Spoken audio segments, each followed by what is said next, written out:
Evet. Süt kaynadı değil mi anne? Taş. Kazanla bir süt dolu.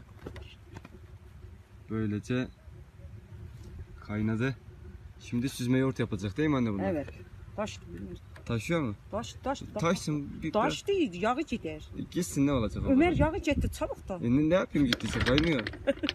Ömer yağı gitti, yavrum yağı gitti. Dur. Tabii. Dur böyle daha güzel görünüyor. Ulan.